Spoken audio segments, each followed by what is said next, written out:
네, 결혼과 가정 시리즈입니다. 오늘은 결혼의 재정과 절차, 결혼의 재정과 절차라는 제목으로 하나의 말씀 나누도록 하겠습니다. 6월은 호국 보훈의 달이죠. 호국 보훈의 달. 그리고 5월은 가정의 달입니다. 원래는 5월에 가정의 달을 맞아서 그리스도인의 결혼과 가정, 그리고 성경적인 자녀 양육, 그리고 믿음의 유산에 관한 설교들을 하려고 했었는데요. 그런데 6월이 되어버렸습니다. 지금 비록 6월 호국 보훈의 달이지만 우리 지체들의 면면을 생각해보면 더 이상 지체해서는 안 될 것 같다, 이런 생각이 크게 듭니다.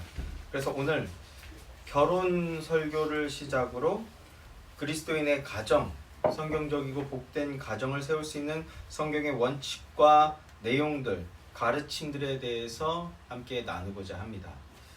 특별히 종교개혁가들의 가르침과 청교도들의 전통을 통해서 배워보고자 합니다. 우리는 그리스도인으로서 결혼이 뭐냐? 이 질문부터 시작해서 어떤 배우자를 선택해야 할지, 결혼은 어떻게 준비하고 치러야 하는지, 성경적인 가정은 어떻게 세워나가야 하는지 등등, 그리스도인이라고 하지만 많은 젊은이들이, 심지어 결혼한 이들조차 이 내용에 대한 성경적인 이해와 기초가 없고 훈련도 되어 있지 않은 그런 상황입니다. 게다가 문제가 하나 더 있다면 많은 이들이 이미 자신도 모르는 사이에 어떤 특정 방식의 결혼관이나 가정관을 이미 가지고 있고 그런 사고로 훈련되어져 있다는 사실입니다. 그리고 그 결혼관이란 대부분 반성경적이거나 그리스도인에게는 합당하지 못한 것이거나 아니면 성경적으로 부족한 것일 확률이 높다라는 것이죠. 그리스도인이란 성경 말씀을 하나님의 말씀, 하나님 음성으로 여기며 있는 그대로 믿고 따르는 자들이 그리스도인입니다. 아멘이십니까? 하나님 말씀 앞에서, 그리고 신앙의 선배들의 지혜를 보면서 영적인 원칙들과 질서들을 깨닫게 되길 소망합니다. 그리고 기존의 육적인 논리나 이해나 습성은 부정하게 되는, 세상적인 논리나 습성은 부정하게 되는 자기 부인의 은혜가 임하게 되기를 주님의 이름으로 간절히 소망합니다. 청교도 윌리엄 셰커는 그의 책 결혼 반지라는 책에서 결혼이란 두 대의 악기가 하나로 만나 하나의 소리, 화음을 만드는 것 같다라는 표현을 썼습니다. 두 사람이 하나가 되어서 아름다운 소리를 내게 될 때 두 사람, 그 가정이 행복해지고, 그리고 뿐만 아니라 주위와 이웃들도 함께 행복해지게 되는 것이 바로 결혼입니다. 결혼은 남자와 여자가 만나 하나가 되어 가정을 이루는 것이라는 거죠. 너무나 당연한 소리 아닙니까? 남자와 여자가 만나서 하나를 이루는 것이 결혼이다. 그러나 오늘날, 심지어 이제 우리나라까지도 결혼은 남자와 여자가 만나는 것이다. 그리고 결혼을 해야 정상적인 가정으로 인정이 되는 것이다 라는 이런 기본적인 내용들조차 붕괴되기 일보 직전의 상황, 그런 위급한 상황에 놓여 있다라는 것입니다. 이것이 우리의 현실이 되었습니다. 이 심각한 문제의 원인을 찾는다면 그것은 결혼이 어디서부터 시작되었으며 결혼이 왜, 무엇 하는 것인가를 알지 못하고 오해하고 있기 때문이라는 거죠. 결혼은 바로 우리 하나님이 만드셨습니다. 하나님께서 결혼을 제정하셨다고요. 결혼을 제정하신 분은 바로 우리 하나님이시다라는 겁니다. 창세기 2장 24절 말씀, 이러므로 남자가 부모를 떠나 그의 아내와 합하여 둘이 한 몸을 이룰지로다, 이렇게 말씀하지 않습니까? 결혼은 하나님이 제정하신 거룩하고 복된 제도입니다. 그리스도인이란 하나님의 창조하신 창조의 이 원리와 질서에 순응하고 복종하는 자들입니다. 그리고 이 창조의 원리를 증명해내는 자들이 바로 그리스도인입니다.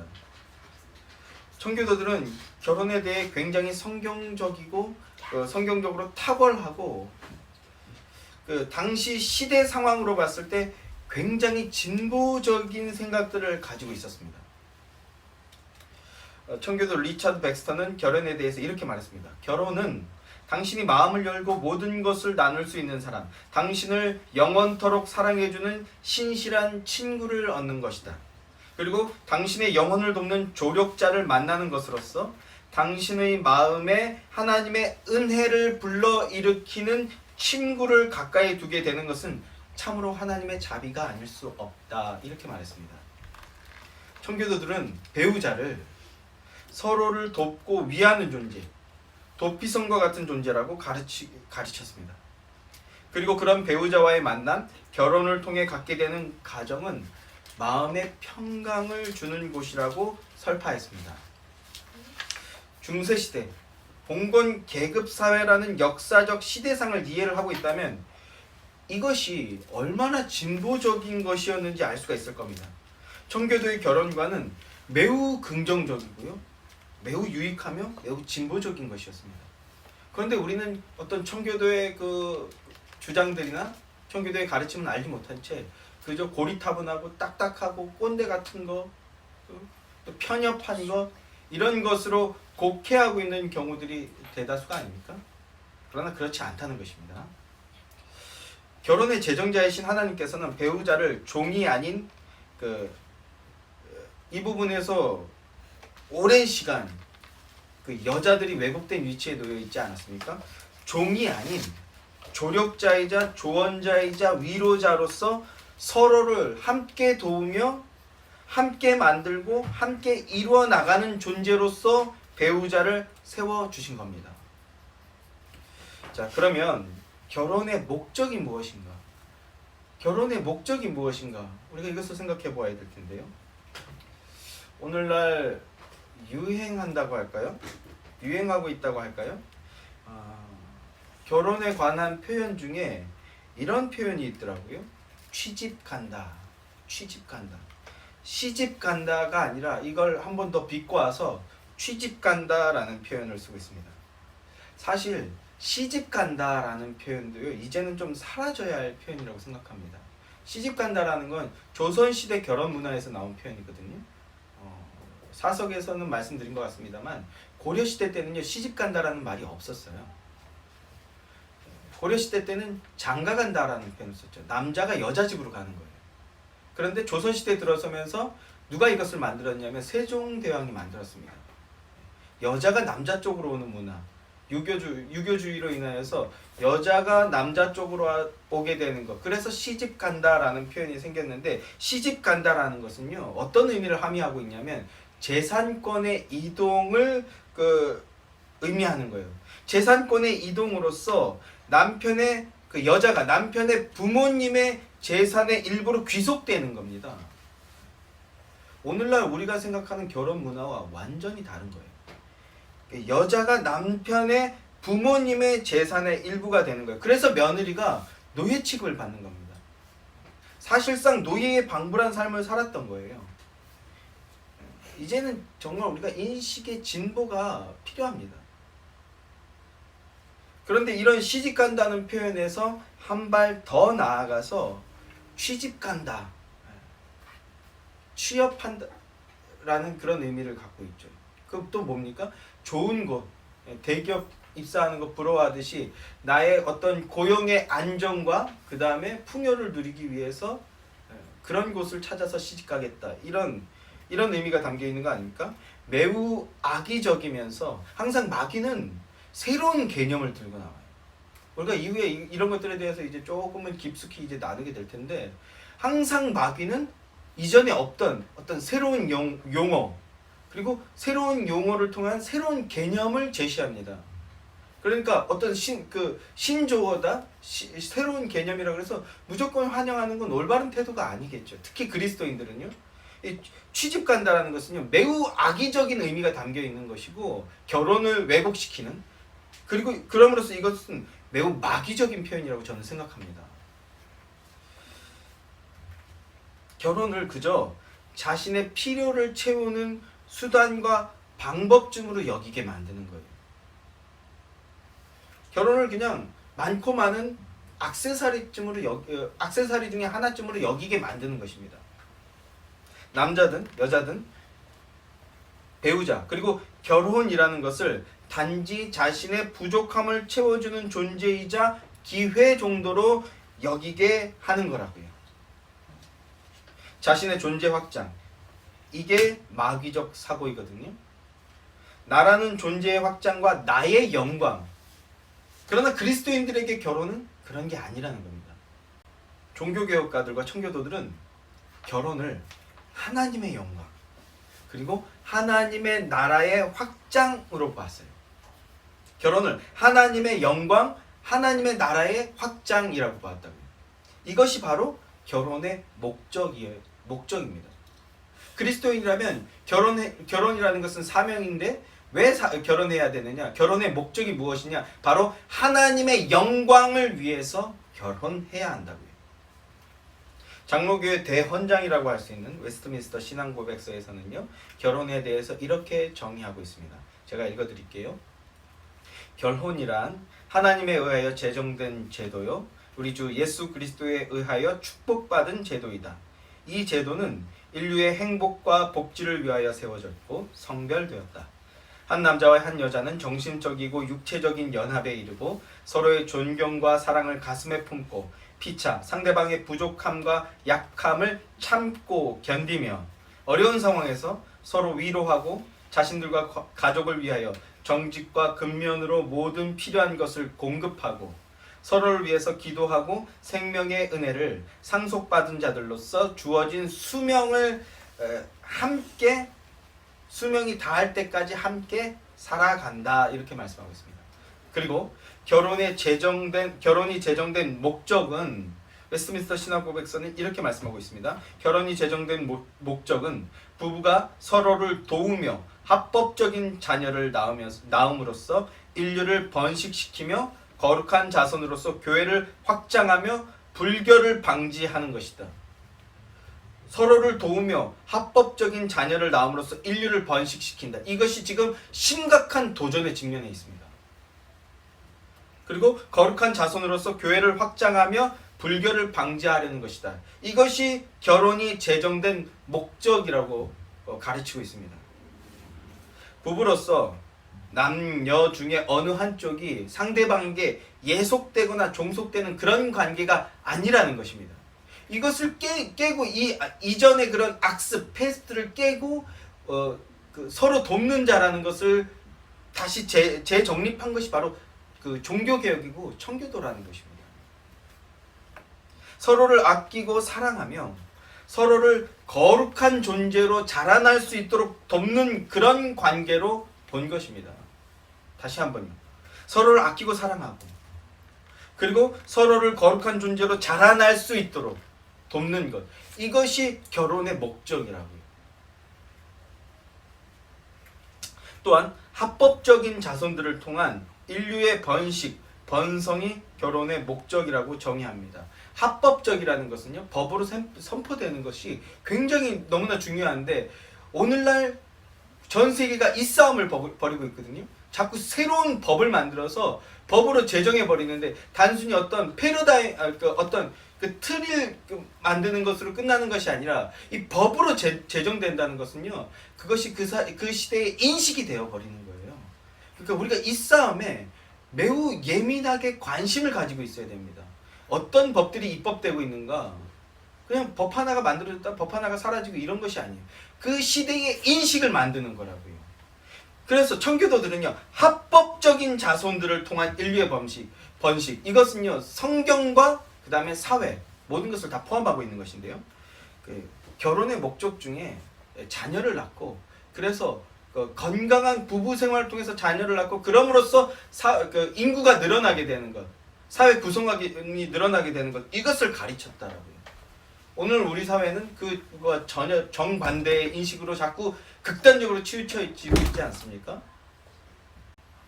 말라기 2장 15절 말씀입니다. 그에게는 영이 충만하였으나 오직 하나를 만들지 아니하셨느냐? 어찌하여 하나만 만드셨느냐? 이는 경건한 자손을 얻고자 하심이라. 그러므로 내 심령을 삼가 지켜 어려서 맞이한 아내에게 거짓을 행하지 말지니라. 거짓된 행동을 하지 말지니라 이렇게 말씀하고 있는데요. 가정과 자녀는 주님의 것이고 주님 안에서 주님 뜻대로 이루어져야 하는 것이다 라는 것입니다. 이 진리의 말씀이 절대적인 아멘이시길 소망합니다. 이것이 그리스도인들의 신앙 고백이기에 그래서 주님이 주시는 만큼 자녀를 낳겠다. 이런 믿음의 행함을 통해 다복하고 풍성한 그리스도인들의 가정을 보게 되는 것이죠. 오늘날 우리 시대에 셋, 넷 이상 자녀를 낳는 것은요, 정말 기독교 가정이 유일하다고 보시면 됩니다. 왜냐하면 이 말씀을 통한, 이런 말씀과 가르침들을 통한 믿음과 행함이 있기 때문이라는 겁니다. 그런데 오늘날 많은 그리스도인들조차도 이런 주님의 가르침에서 점점 멀어지고 떨어져 나가는 것을 보게 됩니다.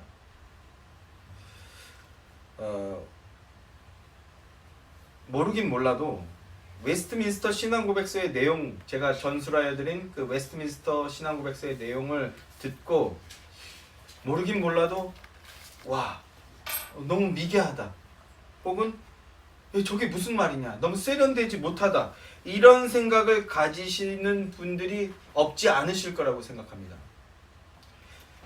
다음 시간에 좀 더 살필 내용입니다만, 이제 제가 드리는 말씀에 대해서 한번 스스로 자문해 보시기를 원합니다. 여러분은 자녀를 낳는다면 몇 명이나 낳으실 생각이십니까? 몇 명이나 낳을 계획을 갖고 계십니까? 이런 질문을 던졌을 때 아주 구체적인 계획을 갖고 있는 어떤 상태가 아니라면, 경우가 아니라면 많은 수가 이렇게 대답할 겁니다. 1명 아니면 2명. 이렇게 대답하는 것을 우리가 흔하게 볼 수가 있죠. 제 질문은 이것입니다. 그렇다면 사람들이 왜 그렇게 생각할까? 몇 명을 낳을 생각이십니까? 라고 했을 때 대부분 본능적으로 1명, 많아야 2명, 이렇게 대답하는 것을 볼 수가 있는데, 이런 천편일률적인 모습을 우리가 볼 수 있는데 왜 그렇게 생각을 하게 되신 겁니까? 이것이 제 질문입니다. 심지어는요, 이제는 결혼도 안 하고 결혼을 한다고 해도 애는 안 낳겠다라는 말을 무슨 대단한 소신인 것처럼 생각하고 선언하는 사람들을 심심치 않게 보게 됩니다만, 그런데 사람들이 왜 그런 생각을 하게 될까? 왜 그런 것일까? 이 생각을 한번 해보았으면 한다라는 것입니다. 나는 언제부터 이런 생각을 하게 된 걸까? 이것을 자문하며 한번 진지하게 숙고해보는 시간을 갖게 되시기를 요청하는 것입니다. 저의 부모님 세대는 어떻습니까? 부모님 세대들은요, 평균 8명, 많은 집은 12명, 13명 이렇게 낳았죠. 그래서 형제들이 막 8명, 9명 이런 분들이 대다수인데, 그런데 언제부터인가 2명이 적당하다, 2명이면 많다, 이런 인식이 심겨졌다라는 거죠. 인위적으로 심겨진 그 인식 체계에 너무나 쉽게 순응해 버린 것은 아닌가, 이런 진지한 숙고를 해보아야 된다는 것입니다. 왜 2명?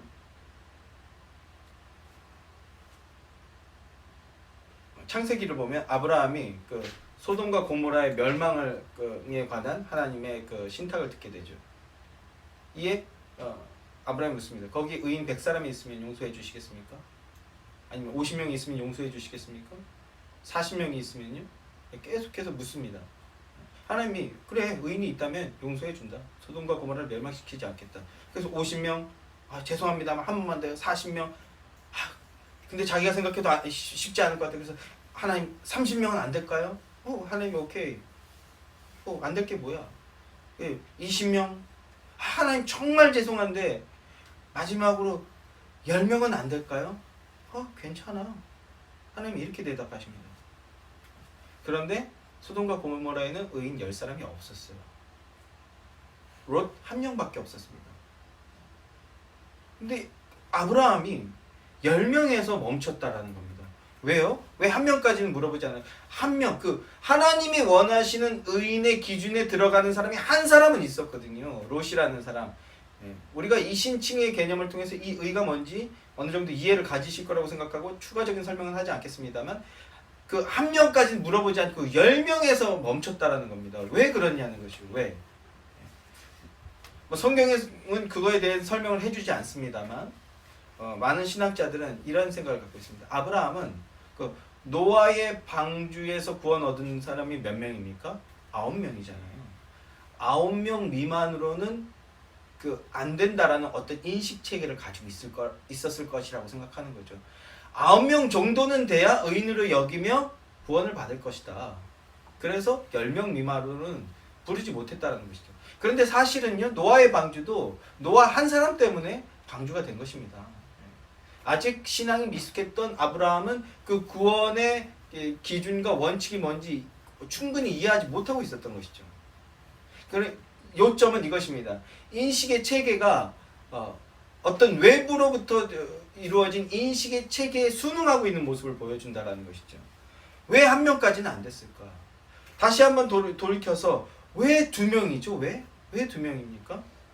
중요한 것은 성경은 우리에게 잘 키운 딸 하나, 10아들 안 부럽다, 셀라, 이렇게 말씀하고 있지 않다라는 거예요. 오히려 태의 문제는 하나님께 달려 있는 것이다. 야곱도 라헬을 향해서 그렇게 말하지 않습니까? 내가 그거 태의 문을 여는 자냐? 아니다. 하나님이 여시는 거다. 하나님이 그렇게 하시는 건데 내가 어떻게 하란 말이냐? 이렇게 막 소리치는 걸 볼 수 있지 않습니까? 태의 문제는 하나님께 달려 있는 것이다 라는 인식과 믿음과 고백이 바로 그리스도인의 고백이고요. 그리고 신앙의 선배들은 믿음과 능력 안에서 마음껏 나아서 교회를 부흥시켜라, 이렇게 가르치고 있다는 것입니다. 합법적인 방식으로 자손들을 낳아서 가정을 세우고, 그래서 가정과 사회를 번식시키고 부흥시키고 교회를 부흥시키고, 그리고 나아가서 그렇게 경건한 자녀로 양육하여서 교회와 국가에 봉사하게 하라라고 가르쳤습니다. 이 말씀 앞에 아멘 하시고 크게 힘을 내시거나 내실 준비를 하는 여러분들이 되시기를, 그런 믿음의 강한 용사들이 되시기를 주님의 이름으로 소망합니다. 결혼의 목적 세 번째는요, 불결 방지, 부정 방지입니다. 고린도전서 7장 2절 말씀은 이렇게 말씀하고 있습니다. 음행을 피하기 위하여 남자마다 자기 아내를 두고 여자마다 자기 남편을 두라. 7장 9절 말씀. 만일 절제할 수 없거든 결혼하라. 정욕이 불같이 타는 것보다 결혼하는 것이 나으니라. 이렇게 말씀하고 있습니다. 참지 못하겠거든 결혼해라. 바울도 그 부분을 인정하고 있는 것이죠. 결혼은 음란한 범죄와 방만하고 무절제한 삶으로 인해 범죄케 될 수 있는 나를 구원해주는 피난처와 같은 것이라는 겁니다. 그러니까 그런 부부 관계를 맺게 되는 것은 아주 아름다운 것이다라는 거예요. 주님께서 주신 배우자를 통해 만족해하고 감사해하는 그런 그리스도인이 되어야 한다라는 것입니다. 결혼이란 하나님을 통해 그리스도인에게로부터 하나님을 통해서 그리스도인들에게로부터 시작된 것입니다. 그리스도인에게 그 결혼의 목적이란 나의 만족, 나의 번영, 나의 쾌락, 나의 영광이 아니라 하나님의 영광, 하나님 나라의 확장을 위해 주어진 것이라는 것을 믿음으로 그 심령에 정확하게 새겨넣는 복된 그리스도인들이 되시길 소망합니다. 이어서 결혼의 절차와 그 의미에 대해서 상고해보고자 합니다. 청교도들은 결혼의 절차를 6단계로 나누어서 가르쳤습니다. 첫 번째는요, 서로를 알아가고 사랑하는 기간입니다. 이어지는 이 6가지의 원칙들을 보면 오늘날 우리가 너무나도 많이 동떨어져 있는 것들을 보게 되는데요. 그러나 이것을 문자 그대로 받아들이고 따라야지 옳다는 것이 아니라 이 원칙들을 확인함으로써 배움으로써 그 본질이 무엇이고 우리는 어떻게 적용해야 되는가, 이것을 상고해 보자는 것인데요. 첫 번째, 서로를 알아가고 사랑하는 기간이 있다라는 겁니다. 결혼에 있어서 사랑은요, 접착제와 같은 것이라고 접착제와 같은 역할을 한다고 볼 수 있습니다. 사랑이라는 감정만이 결혼의 절대적인 요소는 결코 아닙니다. 그러나 아낌없이 사랑하고 열정적인 사랑을 나누는 과정들을 통해서 서로 끈끈하게 단단하게 붙어있게 한다는 거죠. 이 사랑의 방식이나 내용들에 대해서는 이제 다음 주에 좀 나눌 텐데요. 사랑은 결혼이라는 결실을 향해서 끊어지지 않고 끝까지 갈 수 있게 하는 어떤 접착체라는 거예요. 그러니까 결혼을 꿈꾸고 계신다면, 결혼을 꿈꾸고 계시고 결혼을 꿈꾸는 상대가 있다면 사랑을 나누십시오. 아낌없이 목숨을 다하는 것처럼 사랑하십시오. 그리고 결혼에 합당한 결실을 이룰 만한 어떤 존재가 아니라는 것이 느껴진다면 미련 없이 또 정리하실 수도 있어야 되는 거예요. 수고 많으셨습니다. 이렇게 말하면서요. 옛날 노래 가사 중에 이런 가사가 있죠. 이름도 몰라요, 성도 몰라요, 처음 본 남자 품에 얼싸안겨, 춤추는 어쩌고 저쩌고, 뭐 이런 가사가 있는데요. 이름도 모르고 성도 몰라요. 근데 그 처음 본 남자 품에 얼싸안기고 그 어떤 네온 등불 안에 몸을 맡겼다는 것, 이건 사랑입니까 아닙니까? 사랑이 아니죠. 이건 불장난이고 이건 뭐 그 불륜이라고 할 수 있을 텐데요. 뭘 말하고자 하는 것입니까? 서로에 대해 잘 알아가고 가족과 주변 지인들을 통해서 어떤 사람인지 알아감으로써 그 사람이 어떤 생각을 가지고 있는 사람인지, 어떤 기질을 가지고 있는 사람인지, 그리고 가장 중요한 것, 어떤 신념, 어떤 신앙을 가지고 있는 사람인지 알아야 한다라는 것입니다. 너무나 당연한 얘기 아닙니까? 그런데 이 당연한 것들이 당연하게 이루어지지 못하는 모습들을 우린 너무나 많이 보게 되는데요. 오히려 엉뚱한 것들을 알아보기에 바쁘죠. 뭐 차는 있느냐, 통장은 몇 개냐, 집은 준비가 되었느냐, 우린 이런 것 알아보기에 급급하다는 겁니다. 그러나 그것이 아니라는 것이죠. 그리스도인들은 그렇지 않다라는 것이죠. 상대를 존중하며 상호 보완해 나갈 여지가 있는 자인지 믿음 안에서 무엇보다도 하나의 목적을 공유해 나갈 수 있는지 이것을 확인할 수 있어야 한다는 겁니다. 오늘날은 이제 연애를 통해서 대부분이 이제 거의 대다수가 연애 결혼을 하니까 연애 기간을 통해서 이것들을 알아보게 된다는 것인데요.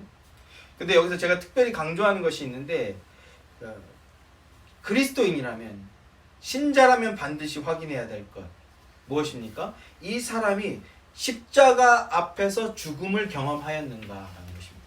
십자가 앞에서 죽음을 경험하였는가.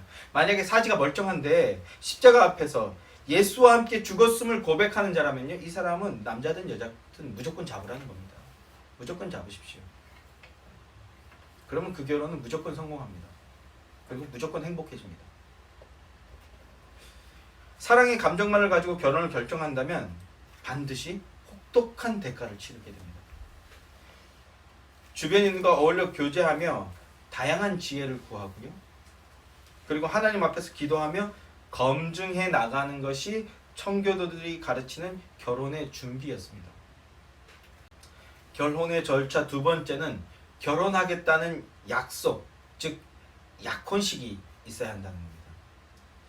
사실상 오늘날 우리에게는, 이 현대인들에게는 없어진 개념이라고 해도 과언이 아닌데요. 약혼식이라는 거요. 개념만 있지 사실상 없는 것 아닙니까?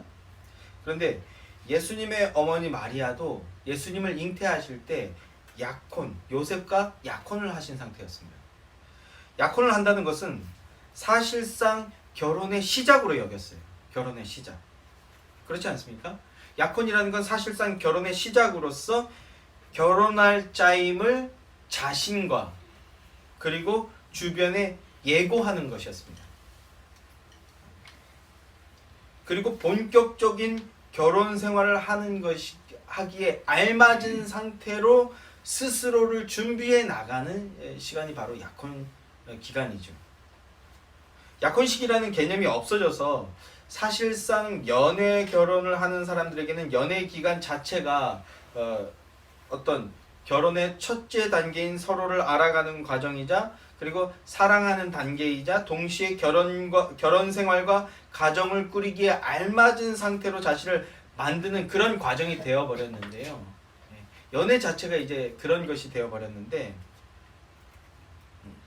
그러나 이 약혼식이라는 것을 개념이 가지고 있는 그 의미에 대해서 우리는 좀 더 명확한 이해를 가지고 인식을 가지고 스스로를 재련해 나갈 필요가 있는 것 같습니다.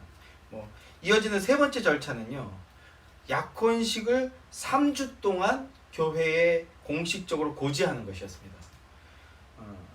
약혼식이 유명무실한 상태이기에 이런 과정을 우리가 경험하게 될 일이 사실상 없게 되었는데요. 또 요즘의 분위기상 오늘 우리네 결혼은요. 지금 한국의 결혼은 사실 결혼 문화라는 게 없어요. 사실은 그냥 그때그때 유행하는 뭔가를 그 결혼식 퍼포먼스에만 모든 것이 맞춰 있지 결혼이라는 문화 자체가 없습니다. 이게 기독교 문화도 아니고 유교 문화도 아니고 조선시대도 아니고 그렇다고 뭐 서구적인 것 같기도 하고 아닌 것 같기도 하고 오늘날 우리는 결혼 문화라는 거 결혼식이 아니라 결혼 문화라는 걸 이제 만들어내는 한국의 결혼 문화 조선이 아니에요 여러분. 한국의 결혼 문화를 만들어내야 되는 그런 상황에 이제 우리가 놓여 있고 그 조선시대도 시집 간다라는 개념을 통해서 새로운 결혼 문화가 정착되는데 200년이 걸렸어요. 200년.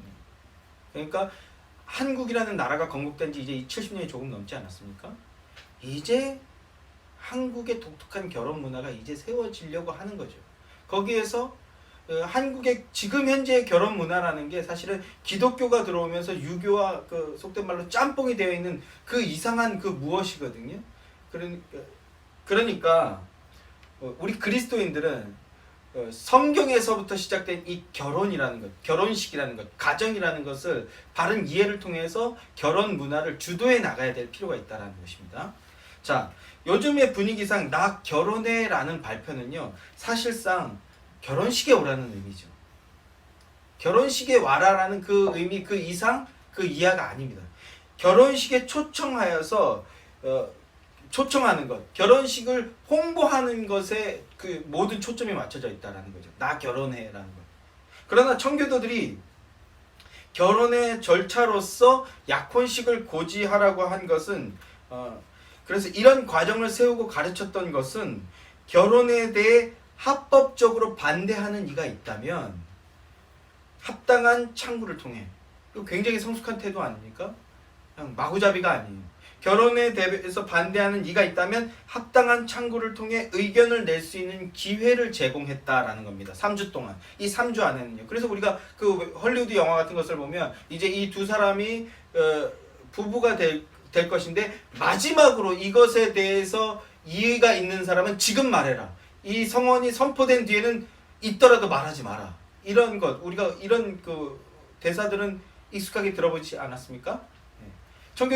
청교도들이 이것을 만든 것인데 그거를 청교도들은 3주 동안의 기회를 통해서 합당하게 건전하게 그리고 절차를 지켜서 이런 일들이 이루어지게 되기를 원했던 겁니다.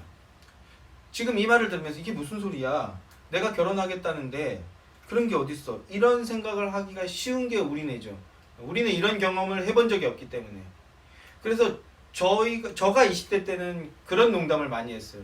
동기들 중에 이제 주로 이제 여자들이 먼저 결혼을 하니까 누가 결혼하면 야 종태야 우리 애 업고 가서 막 이렇게 우는 척하고 이런 장난하자 이런 농담들을 했었죠. 애를 업고 가서 너랑 나랑 애 업고 가서 누구 아빠 누구 엄마 막 이런 거 하자 이런 전통에 대한 어떤 그 유머가 아니었습니까? 근데 이제는 그런 농담도 잘 안 하죠. 왜냐면 이런 그 희미한 개념조차도 완전히 사라져가고 있기 때문이라고 저는 생각하는데요.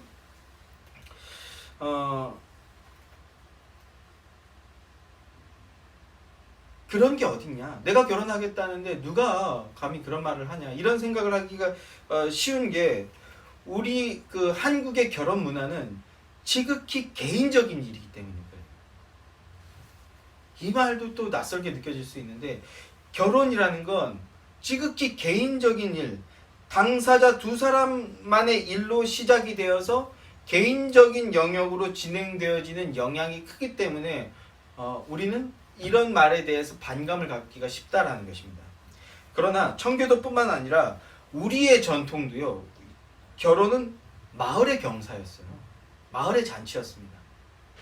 그러니까 80년대, 90년대 초반까지만 해도요. 뭐 시골에서 관광버스 타고 막 와요. 이미 도회지로 나가서 거기에서 정착했지만 그러나 우리 고을 출신이 결혼한다 그러면요. 그 본적이라고 하죠. 본적에 있던 분들이 막 관광버스 대절해 갖고 막 올라오는 거예요. 노인분들이요.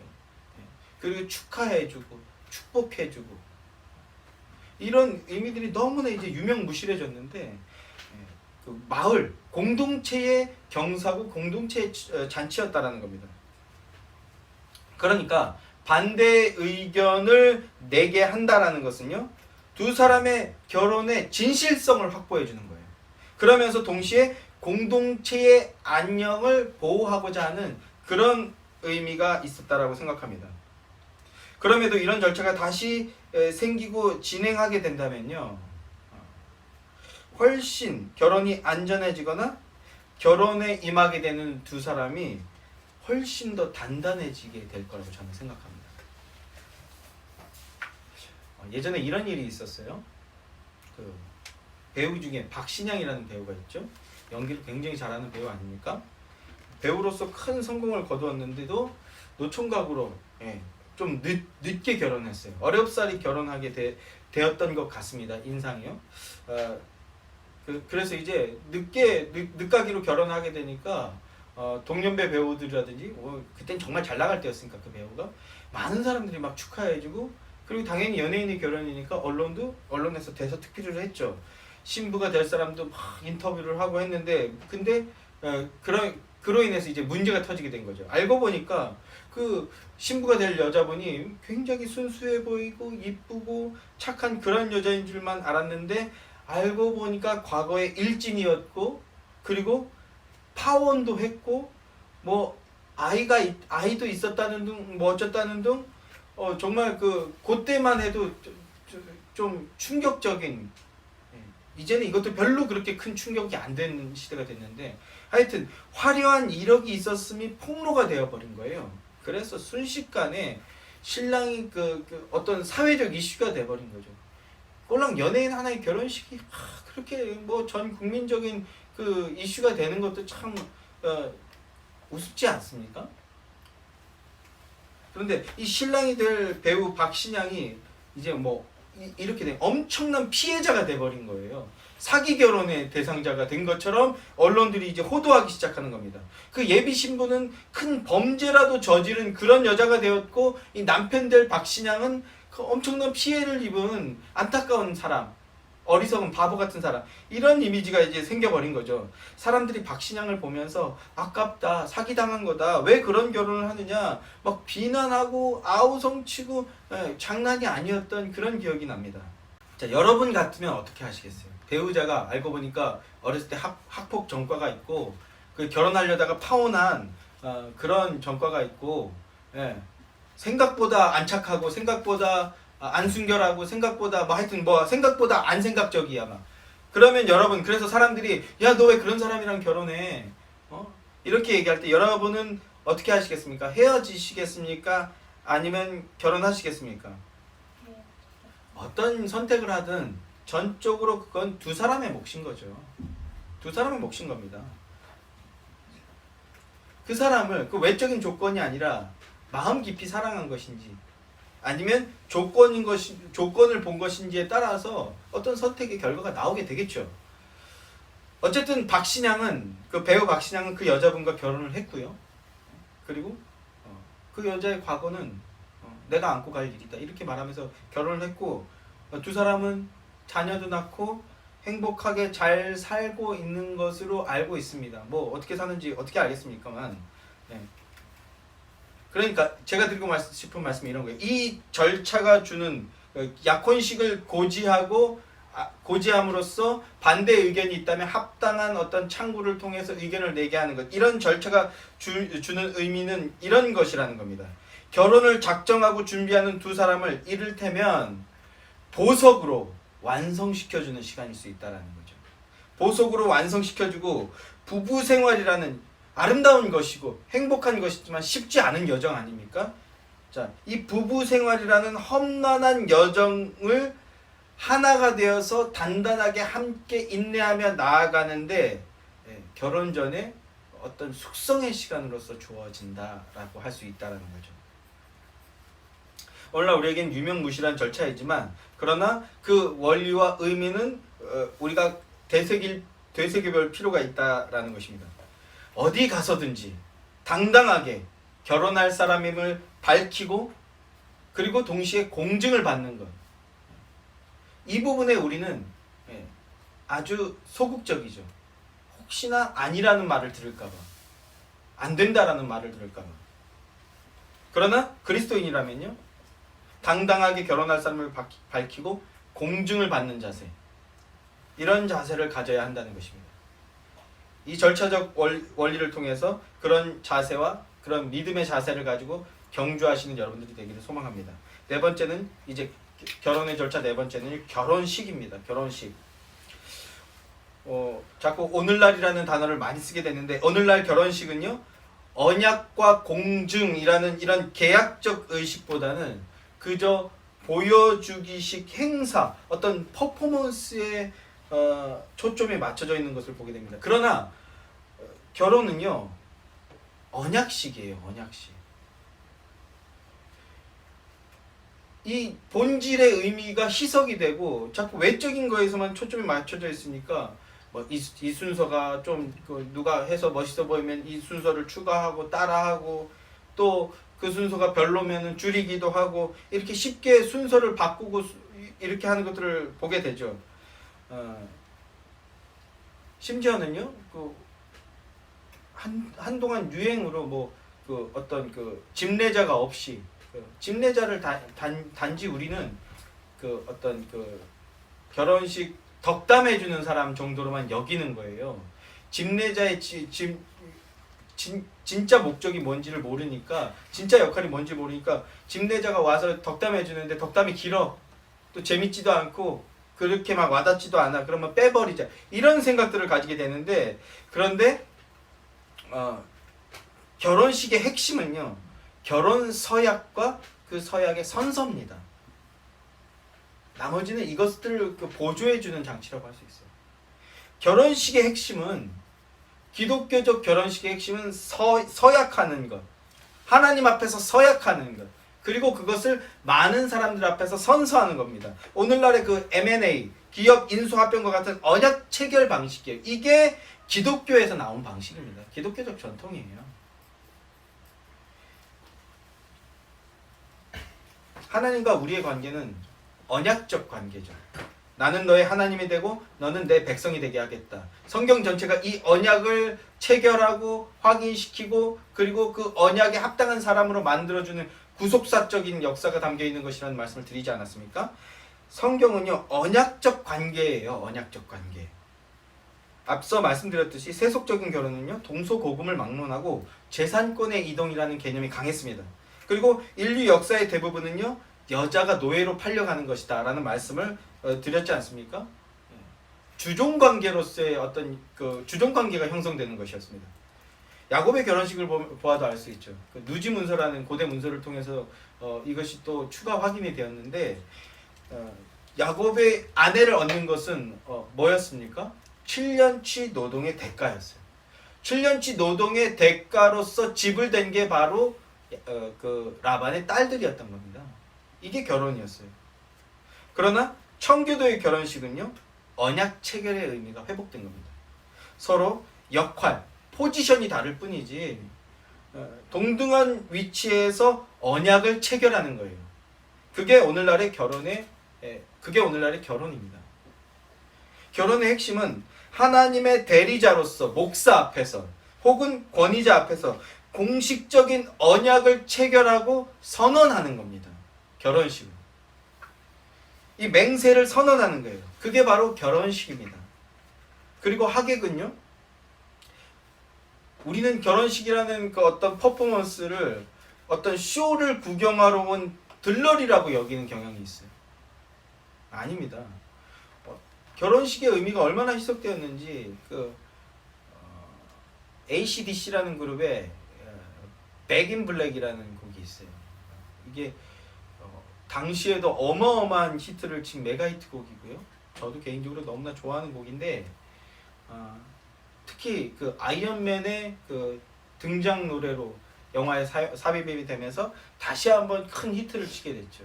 그래서 지금의 젊은이들도 이 노래 뭐 하면 들으면 바로 알 수 있는 그런 곡인데, 유튜브를 보다 보니까 어떤 결혼식에 남자가 기타리스트인가 봐요.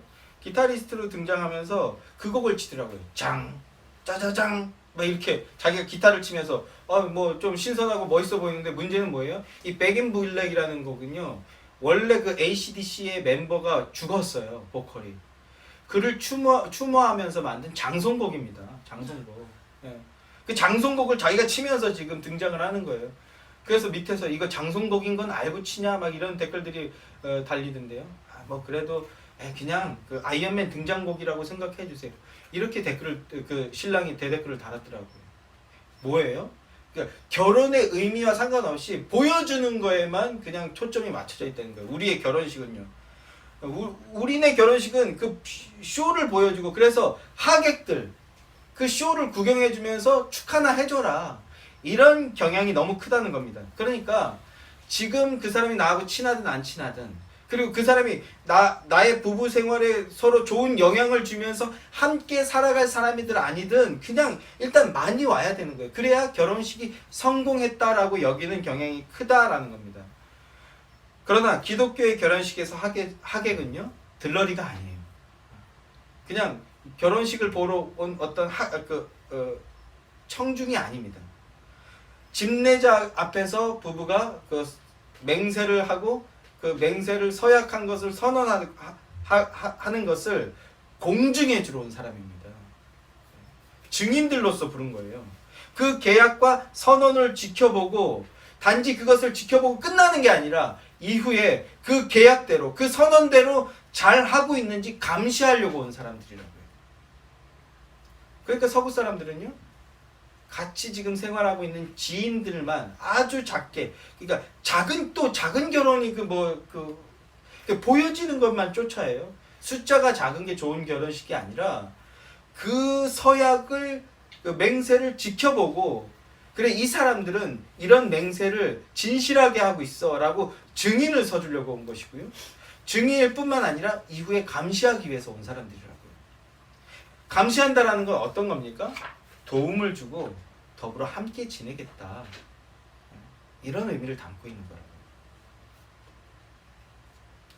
자, 이제 결혼식과 결혼의 하객들에 대한 의미를 이해했다면, 우리는 결혼식을 어떻게 준비하고 어떻게 치러야 되고, 또 결혼식에 누구를 초대해야 하는지, 그리고 누구는 초대하지 말아야 하는지, 결혼 전에 무엇을 준비하고 결혼의 초점을 어디에 맞춰야 되는지 생각되어지고 정리되어지실 것이라고 믿습니다. 결혼의 절차 5번째는요, 결혼 예식과 예배 후에 신랑의 집에서 축제가 열린다라는 것입니다. 신부는 이날의 축하가 결혼 생활 내내 어떤 인내하게 되는 원동력이 될 수 있어요. 청교도들은 이런 축하의 자리에서 쌍스럽거나 음란한 말과 행동을 하지 않도록 가르쳤습니다. 이에 반해 지금 서구적 이 전통이 희미하게 남아있는 서구의 모습은 어떻습니까? 마지막 일탈의 기회 뭐 이런 걸로 삼지 않습니까? 혹은 뜻밖의 일탈하게 되는 기회, 그런 왜곡된 이미지들을 자꾸 미디어가 심어준다는 것입니다. 그러나 그리스도인이라면 결혼식과 결혼 이후의 축하의 자리를 어떤 음란한 행동을 하는 자리가 아니라, 서로 이제 이 결혼이라는 길고 긴 시간을 서로 아끼고 사랑하며, 그리고 이 소중한 추억이 힘과 원동력이 될 수 있는 그런 축하와 기쁨의 자리로 마련했던 것입니다. 결혼의 절차 마지막 6째는요. 신랑과 신부의 성적인 결합입니다. 성적인 결합. 이것이 결혼의 완성이라고 생각했어요. 그래서 더 귀하게 여겼던 겁니다. 이 내용도 이제 다음 주에 좀 더 살필 내용입니다만, 이전의 교회, 카톨릭이죠. 이전의 교회는요, 이 성관계라는 것을요, 악한 것으로 가르쳤습니다. 터부시했어요. 성관계를 될 수 있으면 맺지 않는 것이 거룩한 것이고 성결한 것이라고 여겼어요. 그리고 그래서 성관계를 맺지 않는 사람을 훌륭한 사람으로 여겼습니다. 그래서 이게 한 300여 년의 시간을 통해서 정착이 되어진 것인데, 신부나 사제, 수녀는 성관계를 맺지 못하게 했죠. 그 정도의 수준은 되어야 된다는 것인데요. 그런데 이게 현실 가능한 것입니까? 현실 가능하지 않은 것입니다. 오히려 하나님이 주신 원리를 거역하는 거였어요. 이제는 많은 사람들이 알고 있죠. 이 고아원이라는 거. 고아원의 유래가 뭡니까? 사실은요. 불륜을 저지른, 폐륜을 저지른 신부와 수녀들, 그 아이들을 죽이지 못했을 때 그 아이들을 모아놓은 곳이 고아원의 유래가 아닙니까? 안 된다라는 거예요. 안 된다. 무엇이든지 왜곡되어지고 음성화되어지면요, 불법이 자행되고 폭력적으로 변질되게 되죠. 중세는 그렇게 비틀어지고 억압된 채 1000년이라는 시간을 하나님의 말씀을 거역하고 부정을 저질렀어요. 철저하게 회개되어야 될 일이고요. 이 악한 폐습을 무너뜨리고 제자리로 돌린 것이 바로 청교도였던 겁니다. 종교개혁가와 청교도들이요. 청교도는요, 부부간에 나누는 부부의 성관계를요, 숭고한 것으로 여기고 아름다운 것으로 여기고 귀하게 여겼습니다. 카톨릭의 왜곡된 성문화를 척결하려고 애썼고요, 부부간에 건전한 관계를 이루려고 했었습니다. 여기서 하나는요, 그러니까 카톨릭적인 그 성을 불결하게 여기는 문화 속에서는요, 오히려 아내와는 성관계를 갖지 않고 엉뚱한 곳에서 그런 일들을 저지르는 그런 결과를 낳게 됐다는 거죠. 청교도들은 안 된다. 하나님이 정해주신 배우자와만 그 관계를 맺어야 된다. 이렇게 가르쳤던 것입니다. 자, 결혼의 목적과 절차에 대해서 나눴습니다. 나머지 이제 조금 더 깊은 내용들은, 그리고 실천적인 내용들은 다음 주에 나누도록 하겠습니다. 결혼의 목적과 절차에 대해서 이제 우리가 나누었는데요. 이 원칙들, 믿음으로 받으시는 여러분들이 되길 소망합니다. 이런 바른 원칙들을 믿음으로 받아서 성경적인 결혼과 성경적인 가정을 꿈꾸고 하나님이 예비하신 가정의 축복을 풍성하게 누리는 여러분들이 되시기를 주님의 이름으로 기원하고 소망하고 축복합니다.